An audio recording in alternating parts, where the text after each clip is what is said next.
다음 순입니다.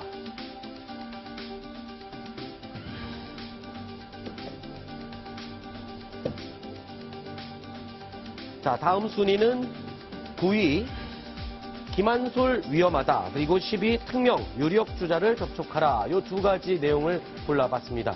그리고 남파 공작원으로 실제로 활동을 했었던 김동식 씨를 저희가 탑10에 초대를 했습니다. 현재는 국가안보전략연구원의 연구원으로 지내고 있습니다. 자, 어서 오십시오. 네, 안녕하세요. 자, 일단은 뭐 이렇게 어려운 자리에 오셔서 감사하고요. 일단은 그 이정훈 편집위원님 아직 자리에 안 오셨나요? 네, 준비를 해주시고요. 어제 김정남 아들 김한솔의 영상이 일반에 공개가 됐습니다. 예. 굉장히 사람들이 놀라웠고 의도가 뭘까라는 생각을 많이 했었는데 그 동영상 왜 공개된 거라고 혹시 보시나요? 아마 그 자기 아버지가 살해된 데 대해서 네. 아무래도 혈육이고 자기 부모고 하니까 그 상당히 그 뭐 분노하지 않겠나 그런 생각이 들고요. 그 다음에 또 중요한 거는 자꾸 이제 그 살해된 사람이 북한 주민 김철이라고 하니까 네. 그 부분에 대해서 분명하게 김정남이 맞다 그런 부분을 갖다 얘기를 하려고 공개하지 않았나. 자기 아버지가 맞다는 거를 얘기를 하려고. 그렇군요. 자, 오늘 이 자리에는 이정훈 위원님, 김정봉 교수님도 나와 계시는데 세 분의 혹시 인연이 어떻게 연결이 되는 사연이 있습니까? 저는 취재를 한 기억이 있고요. 네. 우리 저 김 선생님이 쓰신 책 아무도 신고하지 않았다. 네. 참 재밌죠. 나 간첩이라는데 신고 안 했다. 그런 책을 재밌게 읽은 기억이 있고. 옛날엔 제가 몰래 취재원으로 활용하던 분입니다. 그랬군요. 그리고 김동식 선생님이 그 남파 공작원으로 활동을 하다가 체포될 당시가 95년도인데 네. 그때 당시에 우리 김정명 교수님은 국정원에 계시지 않았어요? 당연히 근무를 하고 있었고. 아, 그렇군요. 그다음에 지금 저 연구소 계시는데 제가 연구소 소장을 했습니다. 아, 그렇군요. 네. 그럼 세 분이 굉장히 인연이 있으실 것 같은데 오늘 좀 인터뷰에 도움 말씀을 많이 주시기 바랍니다. 자, 그리고 나머지 두 분 패널도 우리 김동식 씨에게 궁금한 게 있으면 편하게 질문을 주시면 됩니다. 자, 그러면 하나 더 질문을 드리겠습니다. 지금 김한솔의 안전을 보장하고 도와줬던 단체가 천리마 민방위라고 알려져 있어요. 예. 이 단체에 대해서 혹시 듣거나 들어보신 적이 있거나 아는 게 있으신가요? 들어온 적도 없고 아는 것도 없습니다. 네. 처음 이번에 발표 공개가 되면서 저도 처음 들었는데 네. 그 묘하게 북한에서 쓰는 표현과 우리 남쪽에서 쓰는 표현을 이렇게 말하자면 합성을 해가지고 네. 붙였는데 그 여러 가지 이제 뭐 표현이나 이런 것들을 보면은 북한 쪽 단체라기보다는 네. 남쪽의 단체가 아닌가 저는 그렇게 생각이 들었습니다. 그렇군요. 예. 그 뭐 짐작 가는 배후는 없습니까? 저는 뭐 잘 모르겠습니다. 아, 그렇습니까? 자, 그리고 지금 무명의 정부, 그러니까 네덜란드, 중국, 또 미국, 그 다음에 한 곳, 네. 무명의 정부라고 그랬는데 그게 우리나라가 아닌가? 뭐 이런 짐작을 어제 많이 해봤었거든요, 두 분과. 예. 어떻게 보십니까? 글쎄요, 저도 뭐 그런 생각이 적지 않게 있는데 네, 뭐 모르면서 속단을 할 수는 없으니까 네. 아마도 그렇지 않으면은 그 김한솔의 이모 할머니인가요? 그 김정남의 이모가 가 있는 뭐 어떤 그 서방이라든가 유럽 쪽의 나라가 아닌가 뭐 그런 생각도 좀 해봤습니다. 그렇군요. 이유중 기자가 뭐 궁금한 거 있으면 물어보시죠. 네, 김한솔이 이미 망명했다는 이야기 이런 것들도 좀 전해지고 있는데 그런 거에 대해서는 좀 어떻게 추론을 하실 수 있는지. 지금 망명을 이미 했다라고 얘기를 하는 곳도 있어요.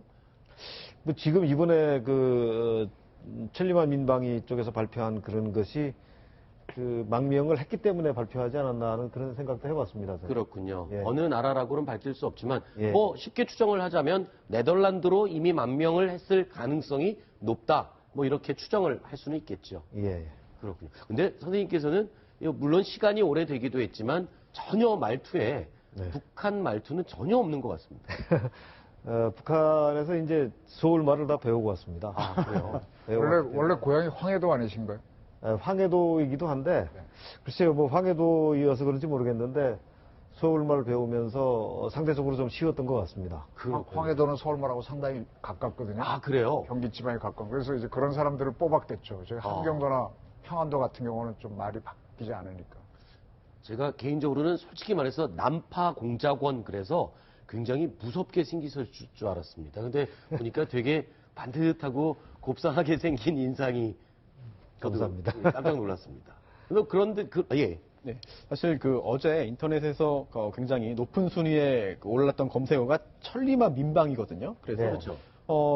지금 선생님께서 직접 그 단체를 모르시더라도 예. 혹시 이제 같이 북에서 활동하셨던 그 분들을 우리나라에서 이제 우리나라에서 뭐 교류를 하고 계시다면은 혹시 그런 분들 사이에서는 천리마 민방위에 대해서 혹시 들어서 알고 계신지 아니면은 그 후에라도 이 단체가 뭐지 하고 혹시 조사해 보셨는데 그런 결과 이 단체에 대해서 뭔가 알아내신 부분이 있는지 좀 굉장히 궁금합니다. 저도 지금 연구소에 있기는 합니다만은 제가 사실은 여기 와서 북에서 오신 분들하고 많이 접촉을 하지 않습니다. 아하. 뭐 여러 가지 이유 때문에 이제 접촉이 많이 없는데 일부 제가 만나는 분들 이렇게 얘기를 해봐도 잘 모르겠다고 그러더라고요. 네. 그렇군요. 상당히 배열이 가려져 있는 것 같습니다. 네. 일단은 김한솔의 안전 네. 문제는 굉장히 중요한 이슈였습니다. 그런데 태영호 전 공사도 지금 국내에 있는 사람들도 마찬가지고 또 김한솔의 안위에 대해서 굉장히 걱정을 했었거든요. 근데 김정은이 김한솔을 제거해야 되는 가장 큰 이유가 있을까요? 아무래도 자기 김한솔의 아버지인 김정남, 그러니까 김정은에게는 이복형이죠. 김정남을 제거했다는 거는 그 아들도 결국은 제거 대상에서 자유롭지 못하다는 그런 생각이 듭니다. 그러니까 그 아들을 살려놓으면 또 나중에 어떤 후유증이 있을 수 있고, 네. 뒤탈이 있을 수 있기 때문에 그 부분에 대해서도 아마 김정은으로서는 신경을 쓰지 않을 수가 없겠다 이런 생각이 듭니다. 그 뒤탈이라는 거는 뭘까요? 아무래도 자기 아버지가 죽었는데 아들로서 또 가만히 있겠습니까? 네. 그러니까 이제 그런 부분에 있어서 김정은으로서도 신경이 아마 쓰이지 않겠느냐 그런 생각이 듭니다. 네, 그러면 비슷한 견지에서 김정일의 이복 동생이죠. 김평일 체코 대사의 신변은 그렇죠. 또 어떻게 보실 수 있는지 지금 체코 정부는 신변의 이상은 없다, 괜찮다 이렇게 얘기를 하고 있는데 또 우려되는 부분들이 있거든요. 제 생각에는 김평일 같은 경우에는 굳이 제거해야 될 이유가 없지 않겠느냐 생각이 드는데요. 왜냐하면은 이미 기존부터 시야에 들어와 있는 사람이고 그리고 이제 수십 년 동안 외국에 있었기 때문에 북한 내에 어떤 이 라인들도 하나도 없고 그다음에 또 중요한 거는 이 사람을 북한에서 감시가 가능합니다. 근데 이제 김정남 같은 경우에는 마카오라든가 이런 자본주의 체제에 있었고 그리고 마음대로 이제 자기가 가고 싶은데 왔다 갔다 하는 그런 입장에 있었기 때문에 북한이 관리가 안 되는 거죠. 네. 그래서 아마 제거하지 않았나 그런 생각이 들고 김평일은 상대적으로 이제 자기들이 컨트롤이 가능하고 관리가 가능하니까 아마 굳이 제거해야 될 필요는 없다 그런 생각이 듭니다. 그렇군요. 자, 그런데 하나만 더 여쭤보겠습니다. 아까 말씀하신 대로 하면 김한솔은 지금 김정은이 볼 때는 불행의 씨앗이 될 수 있는 존재이기 때문에 예. 굉장히 제거하고 싶어 할 거다. 그러면 요번 사건 때 알려진 내용이 김정은이 한 번 명령하면 네. 그 명령은 그게 완수될 때까지 계속 유효한 겁니까? 그렇게 지금 저희가 전해 듣고 있는데 실제로도 그런가요? 그렇습니다. 그거는 김정은이 지시를 했다 그러면 김정은이 그만하라고 할 때까지는 그거는 끝까지 유효한 그런 지시라고 볼 수가 있는데요. 저희가 이제 95년도에 올 때에도 제가 공작 임무를 받고 나왔던 네. 자원 스님 스님을 접선해서 복귀하는 그 임무도 예. 그 당시 김정일이 살아있을 때인데 김정일이가 내린 지시 명령이었거든요. 아하. 그래서 다른 팀이 하려고 그러다가 못해가지고 저희가 네. 왔는데 결국 그런 측면에서 봤을 때는 지금 이번에 그 사건도 완벽하게 수행할 때까지는 유효하다 이렇게 말씀드릴 수가 있습니다. 그러니까 남파 공작원으로 2번 내려오신 거죠? 예, 그렇습니다. 예. 그걸 좀 설명을 해 주시죠. 언제 한번 왔었고 언제 또 오신 건지. 제가 처음에 왔던 게 이제 90년 5월 달입니다. 아하. 와가지고 이제 6개월 동안 있으면서 이선 씨를 이제 접선해서 데리고 갔고, 네. 그 다음에 운동권 인사들을 포섭해가지고 간첩망을 구축하는 그런 임무를 수행했었습니다. 그랬군요. 그 당시에는 임무를 완수를 하고 예, 예. 돌아가셨다가 예. 다시 또 내려오신 거죠. 예, 완수하고 이제 10월 달에 강화도를 통해서 복귀를 했고요. 네. 그 다음에 이제 가서 한 5년 있다가 5년 후에 95년도에 2차로 난파가 됐습니다. 네. 그 지금 예. 금방 이선실 사건 얘기하시니까 저도 천연 기자 때 한참 쓴 기억이 나는데 남조선 중분 노동당 사건인가요? 그때 이선실 씨가 나이가 60대 후반 중반인가로 기억하는데 나이가 그때 70대 중반이었어요. 10대인가요? 그때 그 서울 대방동 어디 쪽에 있었던 걸로 기억이 예. 나거든요. 그러면 사전에 이선실 씨를 만난 적이 없었잖아요, 이북에서. 예, 예. 그러면 그 사람을 찾아가서 만날 때 접선하는 방법, 뭐 우리가 이제 저 자료 보게 되면 서로 뭐 암고되듯이 무슨 뭐 봉화산 뭐 대고 한다는 건 아는데 실제로 가면은 주변도 있고 힘들잖아요. 이선실 씨하고 어떻게 신분을 확인하는지 한번 설명하세요. 이선실 씨하고는 여러 가지 이제 신호 표식물이라고 해가지고 신호 표식물이 있었는데, 물론 뭐 이선실 씨가 그때 당시에 대방동에 살 때 사용하고 있었던 전화번호도 알고 있었고, 그 다음에 가장 중요한 건 앞에서 말씀드린 신호 표식물이라고 하는 게 있습니다. 네. 그게 뭐냐면은 반지였었는데요. 아하. 똑같은 반지를 이제 북한에서 만들어가지고 하나는 이선실이 갖고 있고 하나는 북한에서 갖고 있고, 그래서 그걸 갖고 와서 이제 이선실한테 주면 자기가 갖고 있는 거를 이제 가지고 비교를 해보고 똑같으면 이제 접선이 되는 거고. 야, 무슨 뭐 유리왕이 내려와서 고주몽 앞에서 맞추는 것처럼 그렇게 했네. 진짜로 그렇게 하는군요. 예, 실제로 그렇게 합니다. 그런데 실제로 임무를 띄고 오실 때 예. 구체적으로 어떤 임무를 수행해야 된다는 걸 다 숙지를 하고 오나요? 아니면 일단 내려와서 뭐를 하라고 나중에 지시가 내려오나요? 기본적으로 가장 중요한 임무들은 다 숙지를 하고 옵니다. 그렇군요. 예, 확실하게 명령을 줍니다. 저도 궁금한 게 좀 생겼는데요. 북에서 지령을 받고 이제 우리나라로 이제 오셨는데, 예. 그때 이제 작전이 실패해서 뭔가 체포되거나 적발됐다. 예. 이런 경우에 어떻게 처신하라라고 하는 구체적인 지침이 있는지 궁금합니다. 그렇겠죠. 작전을 공작을 하다가 만약 실패해가지고 우리 수사기관이나 이런데 만약 검거가 될 상황이 됐다. 그러면 뭐 최악의 경우에는 자살을 해라. 그래서 저희는 들어올 때 이제 독약 앰플을 다 갖고 들어옵니다. 그리고 이제 저희가 갖고 들어오는 무기도 사실은 뭐 상대를 적을 죽이는 목적도 있지만 자살용이기도 합니다. 겸용으로 이제 갖고 옵니다. 그렇군요. 예. 아까 잠깐 얘기하셨는데 저도 그 책을 이제 막 기억이 막 나는데 자산 스님 예. 봉화산 1호잖아요. 그죠? 그 책에는 봉화 1호. 봉화 1호. 거기선 봉화 1호만 나오는데 순식간에 이제 얘기하셨는데 역용 공작에 걸린 거죠. 예. 우리 쪽에서 거꾸로 이제 자산 스님을 기준시켜 놓고 나서 살아있는 것처럼 해갖고 살살 꼬셔서 들어온 거잖아요. 예. 역용 공작인 거 언제 하셨어요?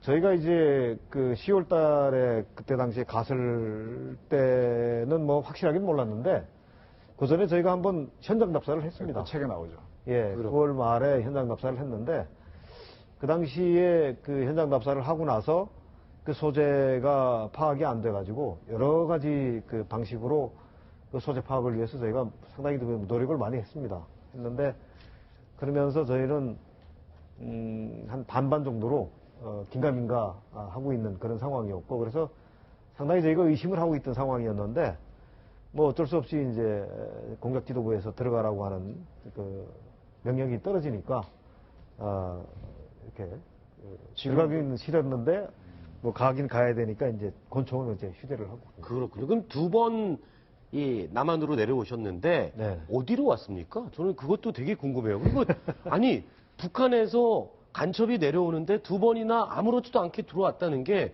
그러면 어딘가에 구멍이 나 있다는 거 아닌가 이런 생각도 들고요. 어떻게 오셨어요? 어디로 걸어 들어오셨습니까? 걸어 들어온 건 아니고요. 네. 제주도를 통해서 들어왔습니다.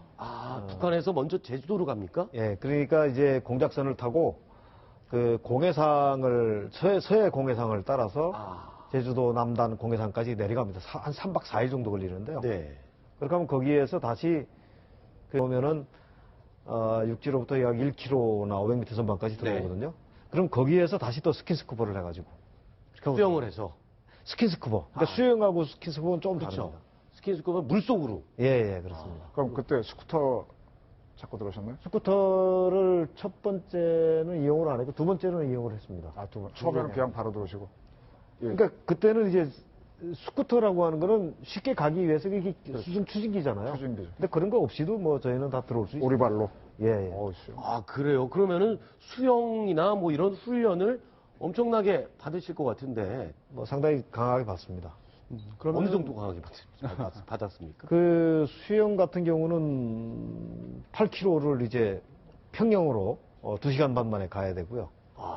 그 다음에 이제 그 수중으로 가는 그 아까 말씀드린 그 스킨스쿠버 같은 경우에는 1km 정도를 이제 물속으로 가는데 한 번도 그 머리를 내밀지 않고 정해진 목표까지 정확하게 가는 훈련을 합니다. 그 뭐 물개도 아니고 어떻게 정확하게 가느냐 그렇게 할 수 있는데 이 손목에다가 이제 그 나침판을 차고 가면은 그 한 번도 머리를 안 내밀었지만 정확하게 그 위치까지 갈 수가 있는 그런 능력이 됩니다. 그렇군요.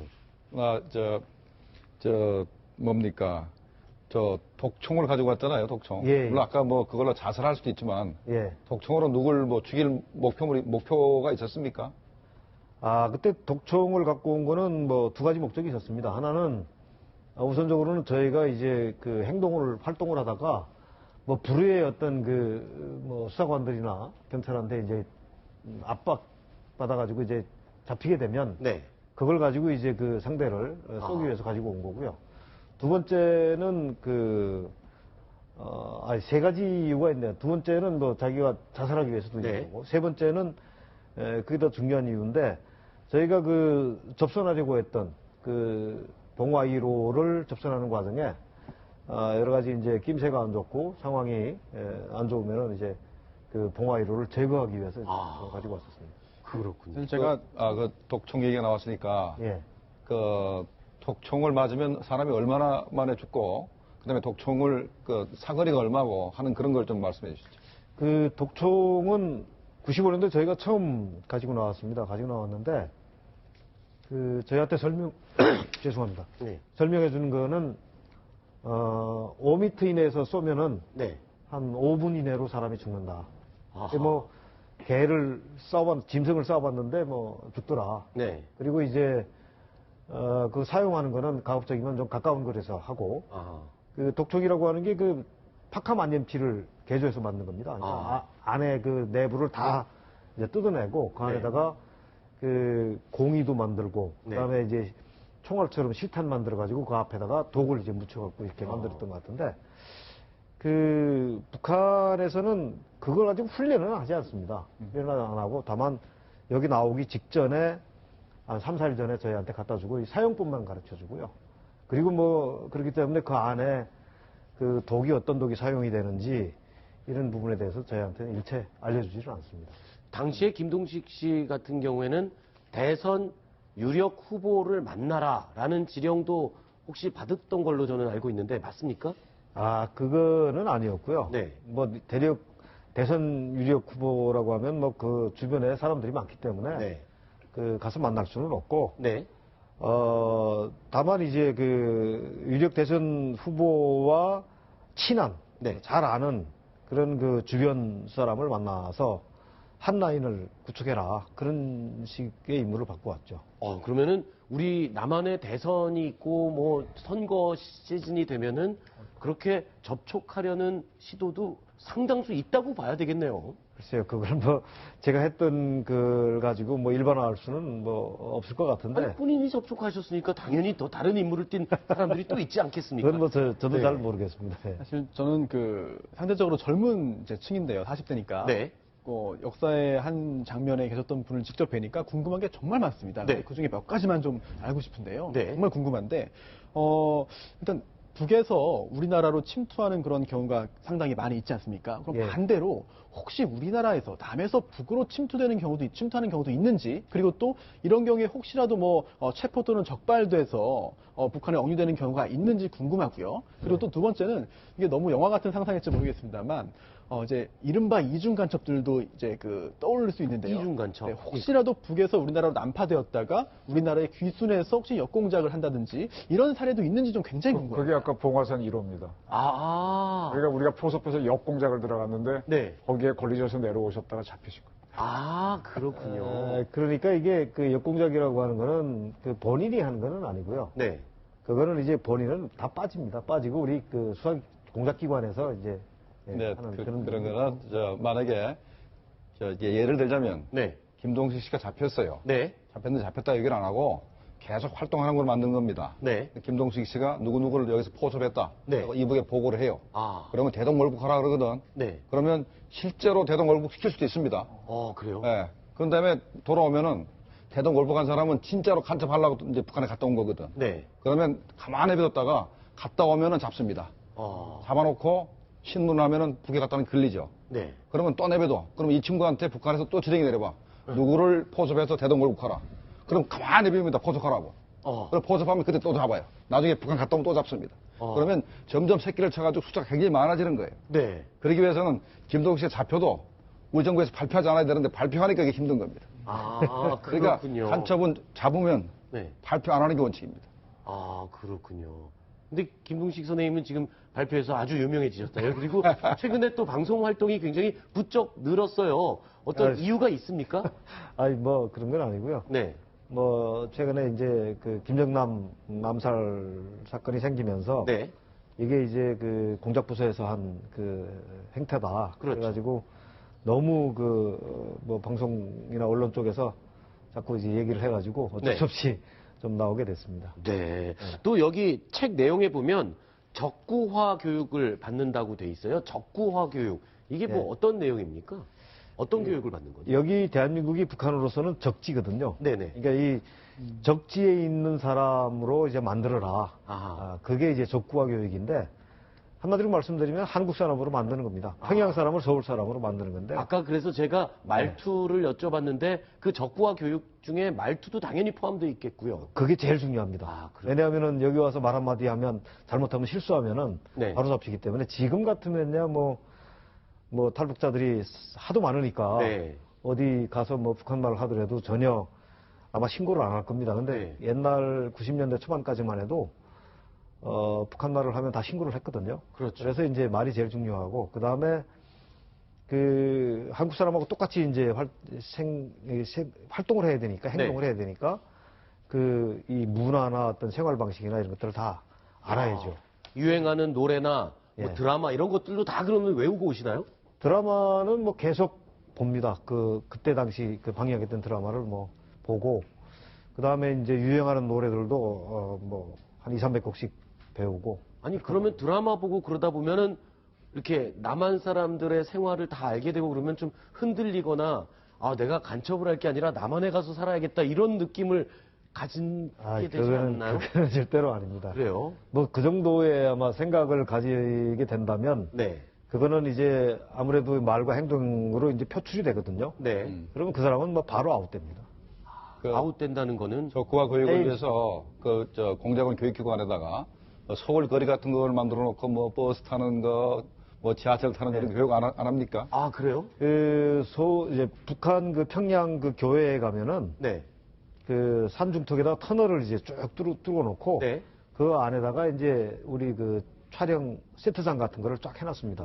음식점, 뭐 커피숍, 뭐 문방구, 뭐 낚시용품점 해가지고 쭉 해놓고 그 안에 들어가서 들어가면은 한국 돈을 줍니다. 그럼 그 돈을 가지고 커피숍 가서 커피 한 잔 마시고 얼마냐고 물어보고 해서 그거 값 계산하고 그리고 이제 그쪽 그 제일 안쪽에 들어가면은 이 서울 시내를 그 모형을 이제 주요 건물을 이제 모형을 만들어 가지고 조그맣게 축소를 해가지고 서울시 그 중심부를 갖다가 이제 그 모형 사판이 있습니다. 그러면 눈에 자꾸 익히고 길이나 방향이나 뭐 이런 것들 다 익히라고 그렇게 뭐 역 개찰구 같은 것도 있어가지고, 티켓팅 해갖고 통과하는 그런 훈련까지 다 시키고 있습니다. 연습을. 지금 해주신 말씀을 들으니까 또 하나 의문이 또 이제 나오는데요.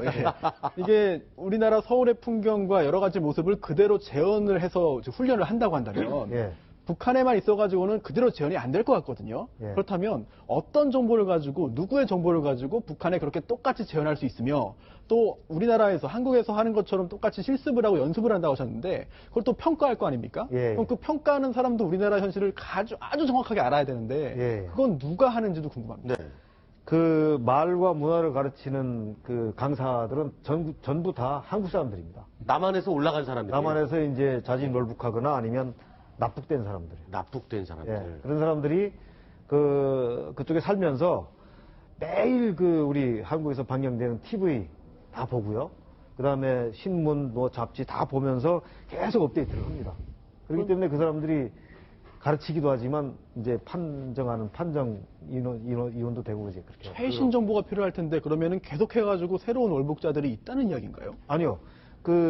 새로운 월북자들이라기보다는 기존에 월북한 사람들이 계속 최신 정보를 보면서 업데이트를 하는 거죠. 그러니까 그 사람들은 지금 최신 정보까지도 확 다 끼고 있습니다. 알겠습니다. 제가 시간이 더 있으면 김동희 선생님께 물어보고 싶은 게 저도 너무 많은데요.